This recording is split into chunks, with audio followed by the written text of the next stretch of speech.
Et cet invité aujourd'hui, c'est vous, Delphine Papin. Bonjour. Bonjour. Bienvenue sur ce plateau. Vous êtes géographe et vous dirigez le service de l'infographie, de la cartographie du quotidien Le Monde depuis 5 ou 6 ans. Vous avez aussi dirigé cet ouvrage, Atlas géopolitique de la Russie, qui est sorti aux arènes, dans lequel on retrouve une centaine de cartes et d'infographies et certaines plumes bien connues du quotidien du soir qu'on salue. Un livre extrêmement riche, dont le propos est de remettre la Russie sur la carte ou la carte sur la Russie.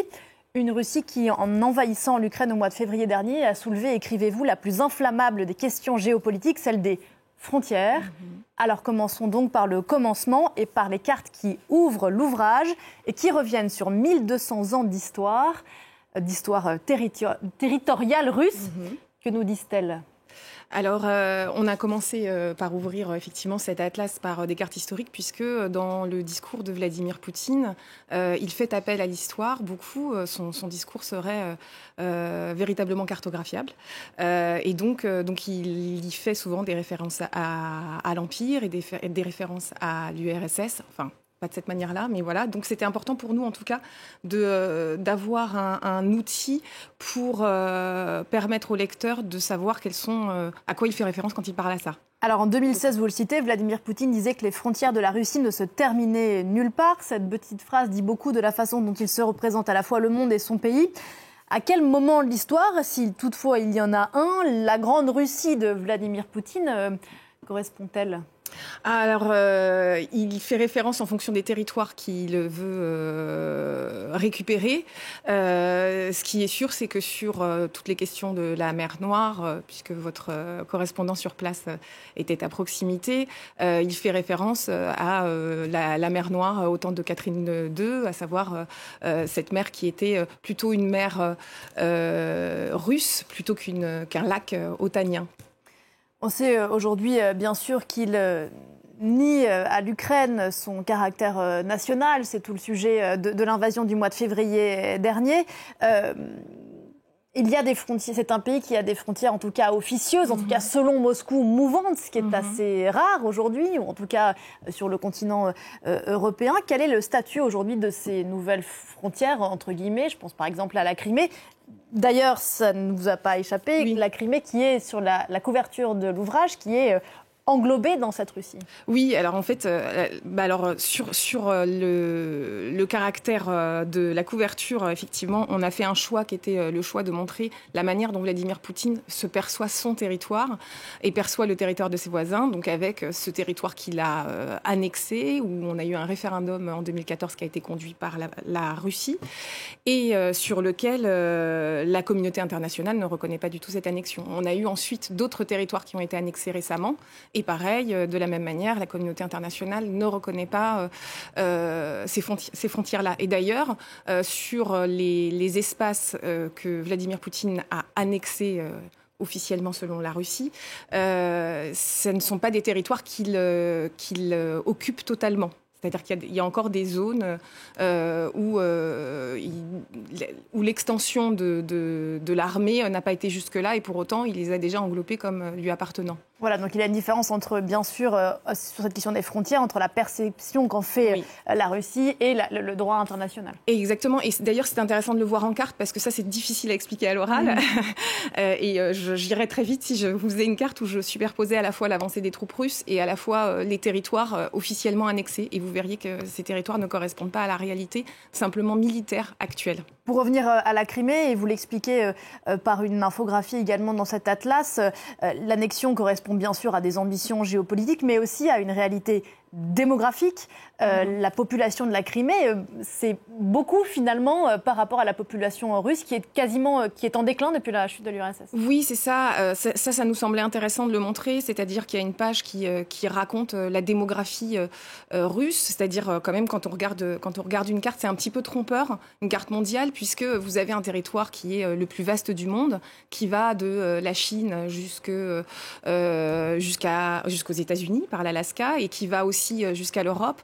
Et puis, en fait, vous avez une population qui n'est pas si importante que ça, à savoir, c'est la France plus l'Allemagne réunie, et dont la concentration se concentre sur le flanc ouest près de l'Europe.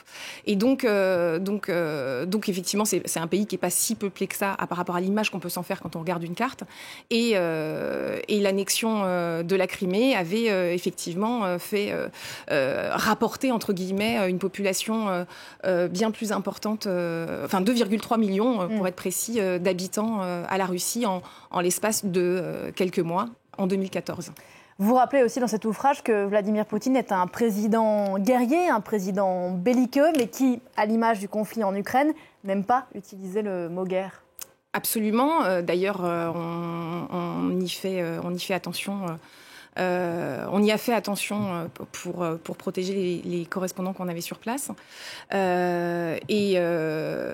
Voilà, effectivement, c'est un terme qui est toujours compliqué à utiliser. Alors, pas du tout, nous, en Russie. En Russie, on ne peut pas qualifier la guerre en Ukraine pas du tout de notre côté. De guerre, bien sûr. À ce propos, je voulais qu'on regarde une carte, une infographie pour le coup, qui est page 110, qui est assez intéressante et qui est un peu contre-intuitive, qui fait le lien entre la courbe de popularité de Vladimir Poutine et les guerres qu'il mène. Vous pouvez peut-être nous la décrypter. Oui, voilà. Alors en fait, c'est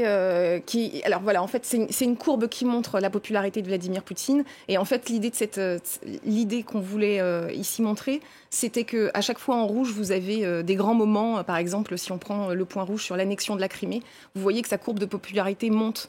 Donc, elle est contre-intuitive parce qu'on pourrait se dire que quand on rentre en guerre, les populations pourraient ne pas vouloir y aller et donc la popularité de Poutine baisser. Mais non, en fait, à chaque fois, dans l'histoire récente de Vladimir Poutine, l'histoire récente, non, en fait, on a couvert tous ces différents mandats. À chaque fois qu'il entre en guerre, la courbe de popularité russe, l'opinion russe monte favorablement pour lui. Alors, sachant qu'il est aujourd'hui, je ne sais pas de quel chiffre il s'agit, mais selon le chiffre que vous reprenez, 83% d'opinion favorable en mai dernier. Oui.